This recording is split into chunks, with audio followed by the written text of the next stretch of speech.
السلام عليكم، عاملين ايه؟ حلقتنا الجديدة من ريستارت النهاردة ان شاء الله.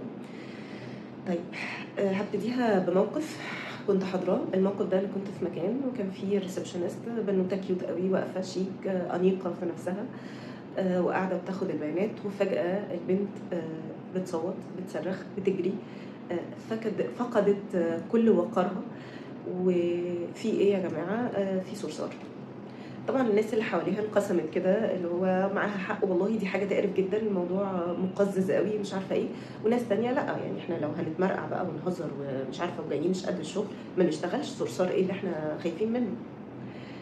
وانا قاعده في دماغي كده بفكر، هي البنت دي حاسه بايه؟ مش عارفه الموضوع ازاي. في فوبيا من الصراصير عموما.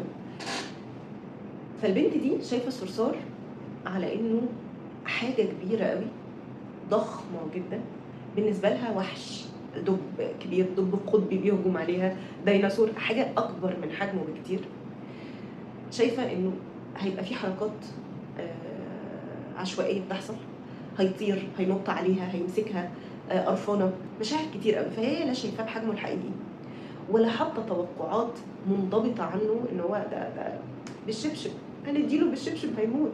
ايه اللي حاصل جوه دماغها قدام التشوه اللي في شكله واللي في صورته، والتشوه اللي في توقعاتي عنه وعن حركته؟ الحاجه الصغيره اللي قد كده، اللي انا شايفاها قد كده، ادت اشاره لعقلي انا ان المنطق يعطل تماما، وانه يحفز الاميجدلا. الاميجدلا دي منطقه الخطر واتكلمنا عنها كتير، لكن هي دي موظف الاستقبال اللي ماسك الشفت دلوقتي. وطول ما هي اللي ماسكه الشفت، هي هتمشي الشفت على مزاجها بعيدا هو صح ولا غلط. الموظفه دي لمجرد انها فقدت السيطره، الشفت باظ، كل حاجه باظت، محدش عارف يمشي اليوم على مزاجه، واستقبال المشهد كله باظ بناء على اللي هي حاسه بيه. وده اللي الاميجدلا بتعمله. الاميجدلا كل اللي هي بتعمله انها بتتحرك بتوقعاتك عن المشهد. هل البنوته اللي في الريسبشن شايفه الحقيقه؟ توقعاتها عن المشهد حقيقيه؟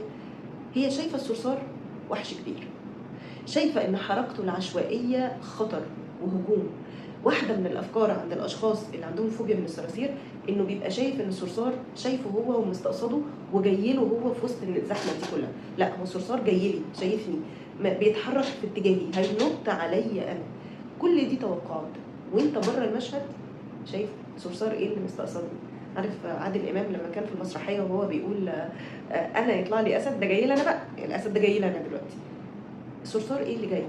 كل التوقعات دي لما بتروح للاميجدلا وبتترجمها على انها خطر 100%، الناصيه، الفرونت اللوب بتاعك بيعطل تماما. في حاجه في علم الاعصاب اسمها البلاسيبو، وحاجه اسمها النوسيبو.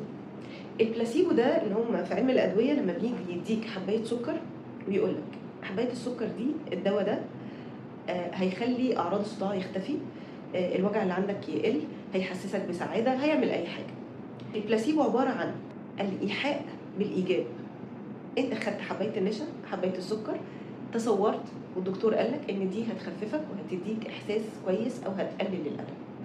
البلاسيبو هو عباره عن الايحاء بالسلب. نفس الحبايه لما الدكتور هيبقى بيديها لك هو بيقول لك احنا بنختبر الاثر بتاع الحبايه ده، بس غالبا الحبايه دي هتديك احساس بمغص شديد، هتزود الالم في المكان الفلاني، غالبا لما هتاخدها هتدوخ. اغلب الظن انه الاعراض دي انت فعلا هتحسها. ايه اللي بيحصل لما احنا بنبقى تحت اثر التوقعات السلبيه، الايحاءات السلبيه، التصورات المغلوطه والمشوهه؟ اللي بيحصل ان الدماغ بتفرز حاجه اسمها الكوليسيستوكين. دي مواد الرمز بتاعها CCK، مش مهم. المواد دي شغلتها انها بتزود الاحساس بالالم، بتضخم الاحساس بالالم. فتحت اثر التوقعات السلبيه الماده دي بتتفرز بشده جامده جدا، فبتضخم الاحساس بالالم، بتعلي حساسيه الاعصاب للالم، والاميجدلا بتشتغل. والاميجدلا تبعت اشارات عصبيه للغده القذريه، الغده اللي فوق الكليه، فتفرز جرعات عاليه جدا من الادرينالين، فضربات قلبك تزيد ومعدتك تنقبض وتحس ان جسمك بيترجف، وانت عباره عن عمال تعرق وخايف ومرعوب وجسمك مش على بعضه. كل ده حصل بسبب التوقع السلبي. فالبنوتة اللي شافت الصرصار شايفاه وحش كاسر، هل دي حقيقته؟ لا. شايفة ان حركاته عشوائية، شايفاه ان هو مستقصدها وطلع لي انا، شخصنت علاقتها مع الصرصار وبدأت تتخيل ان هو هيجي لها وهيهددها وان هو هيقرفها وهيلوثها وهيبهدلها وكل التصورات، وخدها لأعلى تصور عندك. أميجديلا اشتغلت، المادة النيوروبيبتايدز اللي انا اتكلمت عليها السي سي كي دي اتفرزت في الجسم بجرعات عاليه، احساسها بالالم بدل ما بقى احساس وهمي بقى احساس حقيقي. والالم عندها تضخم جدا، الادرينالين اتفرز جدا، ولما الادرينالين اتفرز ضربات قلبك بقت سريعه، تنفسك بقى سريع، كل عضلاتك بقت متشنجه، معدتك بقت منقبضه، قولونك اتبهدل الى اخره من الاعراض. الاهم بالنسبه لي ان طول ما الاميجدالا ماسكه الشفت وطول ما الماده دي عماله تتفرز في الجسم واحساسي بالالم متضخم جدا، مين اللي مبقاش ماسك الشفت؟ الفرونتال لوب، الناصيه. المخ والفرونتال لوب والجسم مسؤول على انه يفرز مسكنات طبيعيه، الاندورفين، الدوبامين، كل المواد المسؤوله عن تهدئه جهازك العصبي. بما ان الاميجدالا ماسكه الشفت، فمين اللي تنحى تماما ومفيش اشاره عصبيه بتوصل خالص للفرونتال لوب؟ الناصيه، منطقه الجبهه، المنطقه المسؤوله عن التحليل والمنطقه واتخاذات قرارات محترمه وبنت ناس. لا، هي خلاص اتجنبت. طيب، وحتى كل المسكنات الطبيعيه اللي ربنا سبحانه وتعالى بقى فرزها في جسمك بقت عطلانه تماما. ومين اللي موجود؟ مضخه الالم العنيفه في الجسم. يعني من الاخر شكه الدبوس بقت كانها عمليه جراحيه بدون اي عمليه تخدير، فانت في حاله عذاب حقيقي بسبب التوقعات السلبيه بتاعتك. طيب، لو جينا في لقطه والبنوته في الريسبشن وهي بتصرخ، بنقول لها ده صرصار يا حبيبتي عادي، ما تقلقيش، دي حاجه بسيطه. هل البنت في اللحظه دي هتبقى فهمانه وسمعانه وشايفه انها ضخمت الموضوع بزياده؟ لا خالص، هي في حاله هلع، الموضوع فقد سيطره، مفيش اي نيرفس سيستم ريجوليشن او عمليه تنظيم لجهازها العصبي حاصله، لا، احنا فقدنا السيطره تماما. علشان نأهل بقى الفرونت لوب انها هي اللي تمسك الشفت وتبقى رئيس مجلس الاداره وتعرف تتحكم في الاميجديلا، والاميجديلا ما تبقاش عندها غير موظفه، ما ينفعش نعمل ده واللي ماسك الشفت هو اللي ماشيه. انا محتاج ان انا امسك الفرونت لوب ده واديله كورسات محترمه، اهيئه واجهزه وادربه وامرنه من غير ما الاميجديلا تبقى عارفه. كل ده محتاج يحصل وانا بره مرحله الخطر تماما، محتاج يحصل في اوقات الروقان، في اوقات الهدوء، واني اعرف افعل كونسبت كده محترم اسمه كونكت بيفور كوركت. يعني ما بقاش في قلب المعركه واحاول اصلح الموضوع، لا، تواصل مع نفسك الاول، مرن نفسك كويس، اقعد مع نفسك كتير، عالج المشاهد بعد ما المشاهد بتخلص، عشان المشاهد هتنعاد وتفضل تتعاد، علشان لما يحصل المشهد انت جاهز. رئيس مجلس الاداره هيصدر قراره فيوقف الموظف اللي عامل هلع ولخبطه عند حده، يستبدله، يمرنه، يعرف يقول له يتصرف ازاي وما يتصرفش ازاي. لكن لما يبقى رئيس مجلس الاداره ملوش كلمه، فالموظف الخايف هيبهدل الدنيا ويوقع الشركه. طيب، نمرن رئيس مجلس الاداره ازاي ونخلي الفرونت لوب هو اللي يعرف يدير الاميجديلا صح.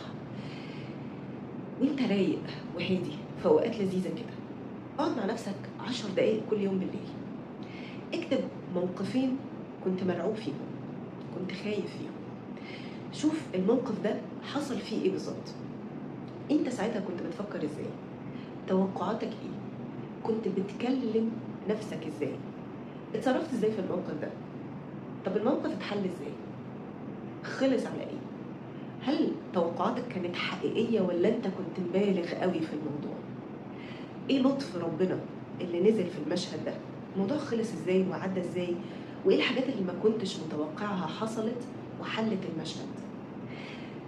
انت كنت ندمان على ايه في اللحظه دي، كان نفسك تتصرف ازاي، بلغت في ايه وكان نفسك ما تبالغش فيه، كان ايه البديل بالنسبه لك، كان نفسك تكلم نفسك ازاي. المشهد لو اتعاد عليك تحبه يتكرر ويتعاد ازاي، هتبقى بتكلم نفسك ازاي ساعتها، هتبقى بتقول لنفسك ايه، هتبقى حابب تبقى ظاهر ازاي.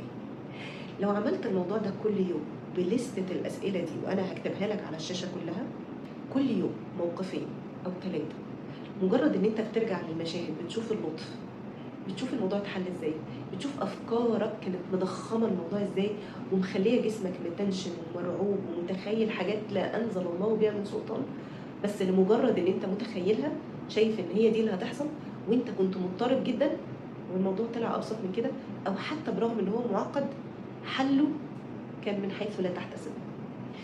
طيب لما بعمل المشهد ده مشهد كل يوم، مشهدين كل يوم على قد ما ربنا يقدرني، وبختم الموضوع بالالطاف والحلول وايه البديل، كتابه. انا كنت عايزه اتصرف ازاي في المشهد ده، كنت عايزه ابقى بتكلم ازاي، بفكر نفسي ازاي، بقول لنفسي ايه، وكانك بتعيد تمثيل المشهد مع نفسك دقيقه واحده. شوف الفرق بعد ال7 ايام بالظبط. انت هتبقى شايف المشهد ازاي، هتستقبله ازاي، هتبدا ترياكت ازاي. هنا انا حققت الكونسبت اللي احنا كنا بنقول عليه كونكت بيفور كوركت. ما ينفعش ان انا احاول اصلح الغلطه وانا في قلب الغلطه، لا. اقعد مع نفسك، راجع اللي حصل، اتعلم من اللي حصل، غير طريقه الكلام، وابدا مرن نفسك على طريقه الكلام دي. مره، في الثانيه، في الثالثه، هتلاقي انه حتى في قلب المشهد مش مهم عدى قد ايه، بس بعد نص المشهد، بعد 3/4 هتلاقي بقى نفسك بدات تمسك نفسك وتظبط الافكار. مره، في الثانيه، في الثالثه، التذكر ده هيحصل. المهم ان جسمك وعقلك بدا يطمن ان السيناريوهات دي مألوفه بالنسبه له، وهيبدا يستحضر الصوره النهائيه اللي انت عايز تكون عليها. المساله مساله تدريب، انك كانك بتسوق عربيه. انا نازل اسوق، انا هقعد اكتب، انا هتعلم اغسل سناني ولا اغسل وشي. المساله روتينيه جدا. اتعامل مع جهازك العصبي على انه مهاره. كل ما قعدت واتمرنت وحفظت جسمك وجهازك العصبي ودماغك وعينيك وحواسك عايز تتصرف ازاي، بعد شويه هتديك النتيجه اللي انت عايزها. شاركوني لما عملتوا التمرين النتيجه كانت ايه. اشوفكم على الف خير. السلام عليكم.